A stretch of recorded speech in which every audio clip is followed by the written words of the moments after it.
Hey, what's up, Liron here. Thought I'd film this quick video to demonstrate and prove why 1 is better than 0. So I'm actually going to share with you the progress with my 100 cars challenge. And I think this is a great example of a lot of people in the comments and in messages, they ask a lot about how to get yourself to be motivated to create. And I really think a lot of it comes down to just do whatever you can and don't judge yourself too badly if you don't have a lot of time to paint, or if you don't, even if you don't have enough motivation to sit down for a long time and paint. It's more about see what you can do and do that. And this is kind of what I'm doing with this challenge. It's low key, it's really in the background. I'm not really putting too much emphasis on it. It's been going for a year now, but I am now in car 68. So I am doing something right and I am making progress. And I think that the slow and steady wins the race is the best mentality here. So just to go through these, and I want to show you the ups and downs too. And you know, I did already one video showing these. So this is again car 68 out of 100. So I'm about 2/3 done. And I like to once in a while share the progress, and we'll go from the end to the start because I don't want to bore you with the cars you've already seen. But yeah, this one, then 67. So sometimes you'll have duds like this one. I don't really like it. But that's fine. That's a part of it, and that's the thing. I just see so many people with that perfectionism, and it's just so counterproductive to put a lot of pressure on yourself to paint a lot or draw a lot. In a way, it's counterintuitive. You think that you need to do that when you don't. What you need to do is figure out what you can do and focus on that. Here's car 66. This one was a breakthrough to me. Let me show you to the other camera too. This one, and this is a new iPhone, so the quality is much better. This was a breakthrough for me in terms of managing the edges, getting the lifting combined with wet and wet. This was after I did a lot of experimentation with working the edges in a lot of different ways. And this is why I got started with this challenge. This one's really nice. Look at the details. I think this one's really on point. But if I would have judged myself too harshly on not being able to, like some months I went with painting 0 cars. I didn't paint anything. And if I would have judged myself too harshly on these months, I just wouldn't be able to make it to this point in the challenge. Flat out, I'm saying the exact same skills, the exact same schedule, everything the same. But if I would have put too much pressure on myself, which I often do, but if I would have, in this example, I just wouldn't be able to get this far into the challenge. And I'm 2/3 done. Again, it's going to be a couple more months. Look at this one, what a big mess. It's going to be a couple of more months till I'm done, and then I'm done. And it's going to be 100, and I'm going to compile this into a really cool book that'll probably sell like a picture book. Here's this one is 63. This one, it's funny, I like everything but the actual color I chose, but I think this is a great example. By the way, this isn't the same car. Some people confuse the two. It's actually 2 different cars, but the same location, actually, really close by. So yeah, we got that. Then we have this one, the motorcycle. Not judging myself too harshly also on the subject selection, because, you know, it's not just cars. It doesn't have to be like a car. I got trucks, I got all sorts of things that are just fun to make this challenge interesting for myself. Now, a big part of this also, something that helped me to keep going, this is, by the way, one of the most realistic ones. I think that I really nailed down the values. One of the things that really kept me going was the fact that this is a subject that I like. And now with October, right, just getting started really soon, and the different October challenges, Inktober, Birdtober, we've been talking about Wingtober, Flocktober, doing a lot of birds probably in the month of October, many people. That's what I hear. The rumors are in the Discord. Now that we're so close, I think choosing a subject matter that you really enjoy can help. And that's it for me. I got lucky with cars, and I was able to persevere. But it's really important whenever you catch yourself going in that direction of I am not doing X and Y enough, or I feel really bad at these thoughts just lead to more self-judgment, and what ends up happening is you completely prevent yourself from doing anything.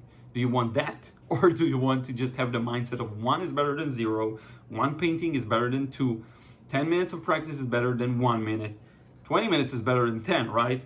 But if you only have 10, just go with 10. Here's the bus. This is a really cool scene. My apartment used to be right there behind that bus. I don't think the colors show really well on the other camera. So here it is. The iPhone camera is just better. But I'm not going to go probably over all of these because you have seen, again, the first 30 or so. The next video I will do on this challenge will be the final, all of the 100 complete. I'll probably spread them out on the floor and show you everything together because it's going to be fun.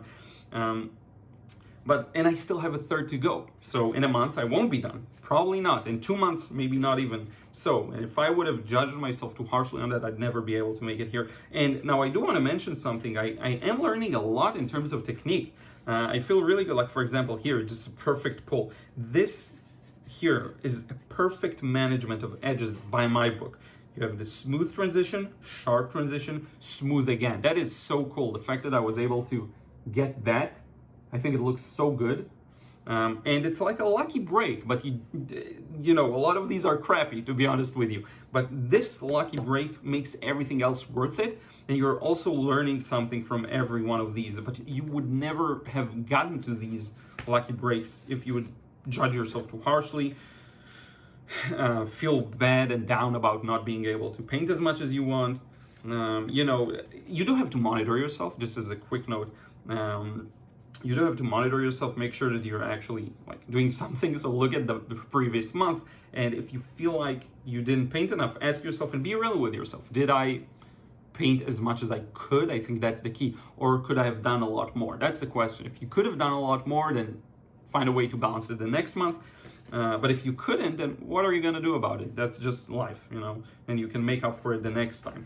But there won't be a next time if you judge yourself too harshly. That's the point. Here's another one I really like. Got this very nice realistic feel to it.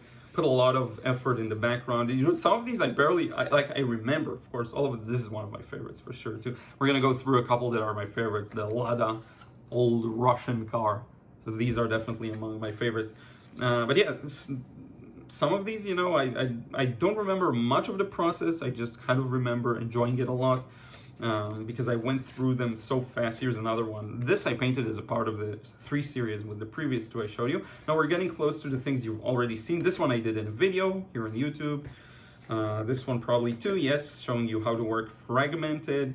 Just running through these, I don't want to bore you too much. This is one of my favorites. Alla Prima, beautiful background. Just so nice. Colors look really good on the phone. Maybe I'll try streaming with the new iPhone. Here's another same old Russian car you've seen probably everywhere. This one I'm super proud of. So this one was a breakthrough. This was, I think, one of the biggest breakthroughs in this particular challenge. So if you look at this, the edges management, it's like I took it to the edge, so to speak. This is as far as I think I'd like to go in terms of the looseness of the watercolor. So, and that's the farthest. Sometimes it will be less than that, but this is a perfect painting in my opinion, because you can tell what you're looking at, but the focus of the viewer is directed perfectly. It's just a few sharp spots, and then most of it is very blended. Look at this tire, it just blended into everything else. These taillights I think are really cool. Let me show you once again here, because you'll better see the taillights. See this? This is just, I think it is one of the coolest ones I did. Here's another one. I had to cut through this. So I think we got to this point. Let me just show you 1 or 2 or 3 more. This one I showed in a YouTube video. This was a big mess. This is ugly. This is ugly as heck. So yeah. But again, don't judge yourself too harshly. I think this is a good spot too. And this should have probably arranged them differently, but that's fine. Let's show this one just to end it. Again, if you judge yourself too harshly, you won't even get to the point of doing something. And if you want to get to the point of doing something and not constantly feel bad and then you go downward spiral, I just read so many comments that say that that's the way to go. 1 is better than 0. Good luck. Let me know how it goes.